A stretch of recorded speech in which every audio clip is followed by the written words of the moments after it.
think we're going to try to get everything done before this rain comes. A race against the rain.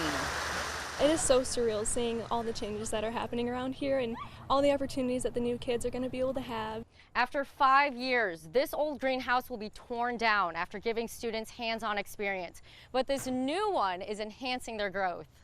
This one will be a little bit more automated with like the venting system and stuff like that, and easier for us to control the temperature. So that'll help with like the different crops and stuff that we want to grow and like what we need out of the greenhouse. Students involved with Fowlerville's ag program now have this Gothic-style passive solar greenhouse as a classroom, outdoors, that they built. It's cool to understand how it's built, so if something goes wrong in the future, we know how to fix it. Students like Luke Flatt helped with the greenhouse's framing, installing vents, and putting up the tarp to shield the vegetation from Michigan's weather and lengthen the growing season. It's going to be so nice to have this extra space and protection from the weather to be able to do those projects and really control the atmosphere. The greenhouse is also an atmosphere for students to identify some different variables, for example, our fertility and water levels and temperatures and humidity, and then kind of tease out those variables to determine what are some of the most effective ways to grow crops in a setting like this. From farm to table, or in this case, greenhouse to table. We're definitely going to have some rows that we can walk in, but everything's going to be covered in greens. It's going to look beautiful in here. I think maybe if we all pull at once. Students are consuming new hands-on experiences and helping to feed their community so they can all grow together. In Fowlerville, Taylor Gattoni, News 10. You won't find Aria Parks in a classroom. The 11-year-old spends most of her time at Michigan State University's Demmer Center. Well, yeah, I'm basically here all the time, so. Practicing Olympic recurve archery, she's focused on hitting the target. But that's not Aria's only goal. I really want to go to the 2032 Olympics, and that's kind of my dream, so I want to just work towards that every day. At the Archery Center, she puts in the practice 3 hours a day and at least 5 times a week. I feel like every single shot I feel that it's promising, I know like I promised myself that like I'm going to go to the Olympics one day, and I feel like that's just going to be like my dream and my promise to myself. It's a promise to pursue her passion and to keep that promise. She has a great mentor to guide her. You know, I mean, I have an Olympic award myself.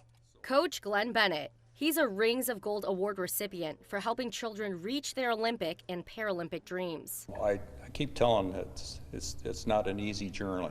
It's kind of a hard journey, but if you work hard and do the right things, good things will happen. As coach of the Junior Olympic Archery Development Program, Coach Bennett knows what it takes to get there. You know, winners do what losers won't do, and she always does it. Aria is a winner because of the time and effort she puts in. She's so far undefeated in her competitions. But if you see Aria yawning at a competition, just know she's not bored. Yeah, I actually fake yawn because it lowers my heart rate very fast. That's how Aria gets into the zone while she shoots.